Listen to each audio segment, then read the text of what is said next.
नाना जून और बदले की लड़ाई फिर से वही गलतफहमी दोस्तों। जैसे ही नाना दरवाजे पर टकराती है, सामने खड़ा था जिनसू। जिनसू उसे देखते ही पहचान जाता है। आखिर पिछली बार नाना ने उसे बिना कुछ पूछे कंधे के ऊपर से पटक दिया था।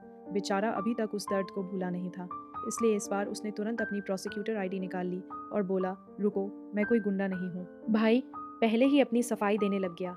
दाहे की तलाश। लेकिन इस समय नाना का पूरा ध्यान सिर्फ एक चीज पर था, राष्ट्रपति की बेटी दाहे। वह उसे हर हाल में ढूंढना चाहती थी। तभी जिनसू कहता है, मुझे पता है वो कहाँ है। और सच में कुछ देर बाद वे दाहे तक पहुंच जाते हैं। दाहे अपने दोस्तों के साथ घूमने निकल गई थी, लेकिन नाना समय रहते उसे पकड़ लेती है। उफ, वरना आज उसकी नौकरी पक्की चली जाती। कॉफ़ी और कर्ज। अगली सुबह नाना कॉफ़ी लेकर जून के ऑफिस पहुंचती है। जून को लगता है शायद वह फिर पैसे लौटाने आई है, लेकिन इस बार नाना एक छोटी सी नोटबुक निकालती है और कहती है, जब भी मैं तुम्हारे लिए कोई काम करूं या कोई ड्यूटी पूरी करूं, एक स्टैंप लगाओगे। 200 स्टैम्प पूरे होने के बाद कर्ज खत्म माना जाएगा। वाह, कर्ज चुकाने का ऐसा तरीका शायद पहली बार देखा होगा। जून के मन में सवाल। जून हैरान होकर पूछता है, तुम पैसों को लेकर इतनी गंभीर क्यों हो? सीधे पैसे लेकर ख़त्म क्यों नहीं कर देती? तब नाना मुस्कुराकर कहती है, दुनिया की हर चीज़ पैसे से नहीं खरीदी जा सकती। ये बात सुनकर जून कुछ पल के लिए चुप हो जाता है। पहला किस। उसी समय जून के दिमाग में अचानक पिछली रात वाली घटना याद आती है। वो सोचता है, कहीं वो उसका पहला किस तो नहीं था। जब जून सीधे ये सवाल पूछ देता है तो नाना का चेहरा टमाटर जैसा लाल हो जाता है। वो शर्म के मारे वहाँ से भाग जाती है। ट्रेनिंग का बदला। कुछ समय बाद दोनों फिर ट्रेनिंग हॉल में पहुँचते हैं। नाना अभी भी पिछले किस का बदला लेना चाहती थी, इसलिए वो पूरे जोश से जून पर हमला करती है। लेकिन इस बार मामला उल्टा पड़ जाता है। जून के एक मूव की वजह से उसका टखना मुड़ जाता है और वो दर्द से ज़मीन पर गिर जाती है। अरे यार, बदला लेने गई थी, खुद घायल हो गई। अस्पताल और घर तक सफ़र। उसे अस्पताल लेकर जाता है, इलाज करवाता है और फिर उसे घर छोड़ने आता है। लेकिन नाना सीढ़ियाँ भी नहीं चढ़ पा रही थी, उसे दर्द हो रहा था। तब जून अचानक उसे अपनी बाहों में उठा लेता है। अरे अरे, यहाँ तो माहौल ही बदल गया। जून की भूख। घर पहुँचने के बाद नाना सोचती है कि शायद जून अब चला जाएगा, लेकिन नहीं जनाब, सीधे किचन में घुस जाते हैं और खाने की तलाश शुरू कर देते हैं। खाना खाते खाते बोलते हैं, खाना तो खास अच्छा नहीं है। लेकिन दूसरी तरफ प्लेट लगातार खाली करते जा रहे थे। भाई, अगर खाना खराब है तो इतना खा कौन रहा है? लाल कागज़ों का दर्द। तभी जून की नज़र दीवार पर लगे ढेर सारे लाल कागज़ों पर पड़ती है। वह पूछता है, ये सब क्या है? नाना धीरे से जवाब देती है, बैंक का कर्ज। फिर वह अपनी पूरी कहानी बताती है। नाना की ज़िंदगी। उसके पिता पिछले 10 साल से अस्पताल में हैं। माँ की मौत 10 साल पहले एक हादसे में हो गई थी। तब से वह अकेले सब संभाल रही है, घर, अस्पताल, नौकरी और कर्ज। सच कहूँ तो नाना की ज़िंदगी बिल्कुल आसान नहीं थी। 2 मासूम बहनें। उसी समय दरवाजे पर एक छोटा बटकू। वह मदद मांग रहा था। पता चलता है कि उसकी बहन को दौरा पड़ा है। नाना और जून तुरंत मदद करते हैं और समय रहते लड़की को अस्पताल पहुंचाया जाता है, जिससे उसकी जान बचती है। दिल तोड़ देने वाली सच्चाई। बाद में पता चलता है कि उन दोनों बच्चों का पिता कई दिनों से घर नहीं लौटा। वे दोनों रोज़ कूड़ा उठाकर खाने का इंतज़ाम करते हैं और कभी कभी भूखे भी सो जाते हैं। यह सुनकर नाना की आंखें भर आती है।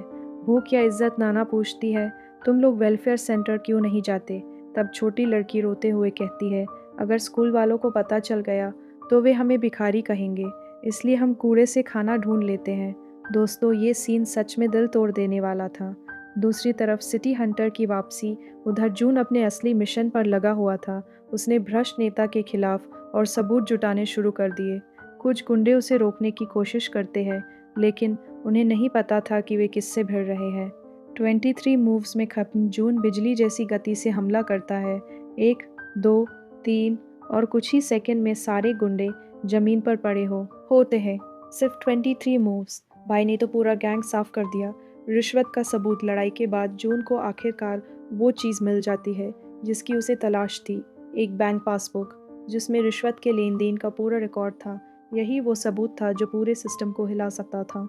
लेकिन फिर धोखा। जून सारे सबूत प्रोसिक्यूटर तक पहुंचवा देता है, लेकिन नेशनल असेंबली में फैसला आता है कि ये सबूत कानूनी तरीके से इकट्ठे नहीं किए गए, इसलिए नेता पर केस नहीं चल सकता। क्या इतनी मेहनत, इतने सबूत और फिर भी कुछ नहीं?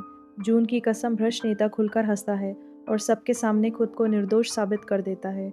ये देखकर जून का खून खौल उठता है। वह मन ही मन कसम खाता है, अब चाहे जो हो जाए, मैं तुम्हें जेल ज़रूर भेजूंगा। नाना का डिनर। उसी शाम नाना जून को खाने पर बुलाती है। वह उन 2 गरीब बहनों को भी बुलाती है। सभी साथ बैठकर खाना खाते हैं। पहली बार माहौल थोड़ा खुश दिखाई देता है। जून को याद आया अतीत खाना खाते समय नाना अपनी माँ के हाथ के खाने की बात करती है। और ये सुनते ही जून को अपना अतीत याद आ जाता है। उसकी आंखों में उदासी छा जाती है। वह चुपचाप वहाँ से उठकर चला जाता है। अंकल की वापसी बाद में जून अपने प्रिय अंकल को फ़ोन करता है। वही अंकल जिसे उसने बचपन में बचाया था।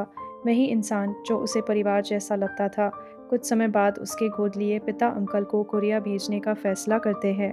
अब जून अकेला नहीं रहने वाला था।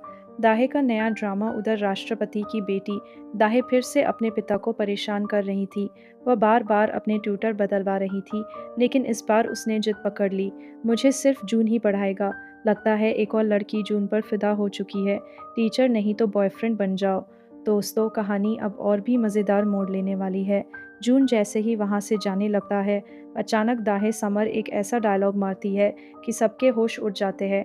वह कहती है, अगर आप मेरे टीचर नहीं बन सकते तो मेरे बॉयफ्रेंड बन जाए। अरे बाप रे! ये सुनकर नाना और जून दोनों एक दूसरे का चेहरा देखने लगते हैं। जून का सीध लेकिन जून कोई मौका नहीं देता। वह सीधे दाहे के सामने जाता है और कहता है, मुझे तुम्हारे जैसे बिगड़े हुए बच्चे बिल्कुल पसंद नहीं है। भाई ने तो बिना ब्रेक के दिल तोड़ दिया। दाहे का चेहरा तुरंत उतर जाता है और वह गुस्से से लाल हो जाती है। अंकल का इंतज़ार इसके बाद राष्ट्रपति की पत्नी भी जून से मिलना चाहती है, लेकिन जून साफ मना कर देता है, क्योंकि उसके लिए इस समय एक और चीज़ ज़्यादा महत्वपूर्ण थी। उसका प्यारा अंकल कोरिया वापस आने वाला था और जून खुद एयरपोर्ट जाकर उन्हें लेने की तैयारी कर रहा था। भ्रष्ट पुलिस अफसर की नई चाल उधर भ्रष्ट पुलिस अफसर, जिसे जून कई बार परेशान कर चुका था, अब सिटी हंटर को पकड़ने के लिए नई साजिश रचता है। लेकिन इस बार उसकी चाल बेहद गंदी थी। मासूम बच्चों को बनाया हथियार उसे पता चल जाता है कि जून उन 2 गरीब बहनों की मदद करता है। इसलिए वह उन्हीं बच्चों को अपने प्लान में इस्तेमाल करने लगता है। वह उनकी मजबूरी का फ़ायदा उठाता है और सोचता है कि इस बार जून उसके जाल में फंस जाएगा। सच में जो इंसान बच्चों को ढाल बना ले, उससे नीच कोई नहीं हो सकता। लेकिन जून तैयार था। पुलिस अफसर को लगता है कि उसने बहुत चालाकी दिखाई है। वह खुलेआम अपने अपराधों के बारे में बातें करता है और जून को धमकाने की कोशिश करता है, लेकिन उसे नहीं पता था कि उसकी सारी बातें रिकॉर्ड हो रही। जून के खास चश्मे में कैमरा लगा हुआ था, जो रिकॉर्डिंग के साथ साथ लाइव ट्रांसमिशन भी कर सकता था। पूरा सच दुनिया के सामने कुछ ही देर में उस भ्रष्ट अफसर की सारी बातें सार्वजनिक हो जाती है। पूरा देश देख रहा था कि असली अपराधी कौन है और पहली बार उसका नकली चेहरा दुनिया के सामने आ चुका था। नदी पर शुरू हुआ आखिरी पीछा अपनी पोल खुलती देखकर पुलिस अफसर घबरा जाता है और नाव से भागने की कोशिश करता है, लेकिन क्या कोई सिटी हंटर से बच सकता है? जून की खतरनाक छलांग जून पूरी रफ्तार से उसके पीछे दौड़ता है। नाव धीरे धीरे किनारे से दूर जाने लगती है, लेकिन तभी जून एक शानदार छलांग लगाता है और सीधा नाव पर उतर जाता है। अरे यार, ये आदमी है या सुपर हीरो? नाव पर जबरदस्त फाइट। नाव पर मौजूद गुंडे तुरंत जून पर हमला कर देते हैं, लेकिन जून उनके लिए बहुत बड़ा खतरा था। धड़ाम धड़ाम धड़ाम सभी पानी में गिरने लगते हैं, एक एक करके सब साफ। आखिरकार आमना सामना। अब नाव पर सिर्फ 2 लोग बचे थे, जून और उसके पिता का दुश्मन, वही भ्रष्ट पुलिस अफसर। 17 साल का गुस्सा जून धीरे धीरे अपनी पिस्तौल निकालता है और सीधे उसके सिर पर तान देता है। उसकी आंखों में सालों का दर्द था। उसके मन में अपने पिता की मौत की तस्वीर घूम रही थी। वो इंसान जिसने उसके परिवार को बर्बाद किया था, आज उसके सामने था। ट्रिगर दब गया। पुलिस अफसर रोने लगता है, माफी मांगता है, जान की भीख मांगता है, लेकिन जून का दिल नहीं पिघलता। वो ट्रिगर दबा देता है, अफसर जमीन पर गिर जाता है, लेकिन एक ट्विस्ट दोस्तों, जून ने उसे मारा नहीं, उसने सिर्फ उसे बेहोश किया, क्योंकि जून कानून से ऊपर नहीं बनना चाहता था। वो चाहता था कि अपराधी को सजा अदालत दे। सबसे मजेदार सीन इसके बाद जून उस अफसर को एक बड़े कार्डबोर्ड बॉक्स में बंद कर देता है और सीधे अभियोजन विभाग के दरवाजे पर भेज देता है। अरे भाई, ये तो गिफ्ट पैक करके भेज दिया। पूरे देश में हंगामा। जैसे ही बॉक्स रिपोर्टरों की भीड़ लग जाती है, कैमरे चालू हो जाते हैं, मीडिया चीखने लगती है और पूरा देश उस भ्रष्ट अफसर की बेइज्जती देखता है। जो आदमी खुद को सबसे ताकतवर समझता था, आज वो सबके सामने शर्मिंदा खड़ा था। पहला मिशन पूरा। आखिरकार वो पुलिस अफसर कानून के शिकंजे में फंस जाता है और जून का पहला बदला पूरा हो जाता है। सिटी हंटर ने अपनी पहली बड़ी जीत हासिल कर ली थी। जीत का जश्न जून बहुत खुश था, इसलिए वो नाना के पास पहुंचता है। दोनों उन गरीब बहनों को भी साथ लेते हैं और हान नदी के पार्क में घूमने जाते हैं। काफी समय बाद सबके चेहरे पर मुस्कान थी। परिवार जैसा पल। शाम को सभी नाना के घर पर खाना खाते हैं। माहौल बहुत अच्छा होता है। सब हंस रहे थे, बातें कर रहे थे और कुछ देर के लिए ऐसा लग रहा था जैसे सब एक परिवार हो। टीवी पर सिटी हंटर। तभी टीवी पर खबर आती है। एंकर कहता है, आज सिटी हंटर ने एक और भ्रष्ट अधिकारी को बेनकाब कर दिया। नाना ये खबर देखकर बहुत खुश हो जाती है। वो कहती है, वाह, ये सिटी हंटर कितना कूल है। जून की छुपी मुस्कान उधर असली सिटी हंटर यानी जून सामने बैठा मुस्कुरा रहा था, लेकिन कुछ बोल नहीं रहा था। सोचो, जिस हीरो की तारीफ हो रही है वो सामने बैठा खाना खा रहा है। पिता की कॉल उसी समय जून के फ़ोन पर कॉल आती है। कॉल उसके गोद लिए पिता की थी, लेकिन जून तुरंत कॉल काट देता है। नाना की गलतफ़हमी, नाना ये सब देख लेती है और तुरंत सोचती है, लगता है किसी लड़की का फ़ोन था। अरे नाना, तुम्हें नहीं पता तुम किस आदमी के बारे में सोच रही हो। पिता और बेटे की बहस बाद में जून वापस कॉल करता है। उसका गोद लिया पिता नाराज़ था। वह कहता है, तुम बहुत नरम पड़ रहे हो, अपराधियों को खत्म कर देना चाहिए। लेकिन जून जवाब देता है, मुझे कानून पर भरोसा है और मुझे प्रोसिक्यूटर यंगजू पर विश्वास है। माँ की याद, रात को घर लौटने पर अंकल उससे पूछते हैं, तुम अपनी माँ से मिलने क्यों नहीं जाते? लेकिन जून ठंडे स्वर में जवाब देता है, जिसने मुझे छोड़ दिया, मैं उससे नहीं मिलना चाहता। फटी हुई तस्वीर। तभी अंकल एक पुरानी तस्वीर देखते हैं जो फटी हुई थी। उस तस्वीर में जून की माँ भी थी और अंकल समझ जाते हैं कि जून आज भी अपनी माँ को नहीं भूला, बस वो इस दर्द का सामना नहीं करना चाहता।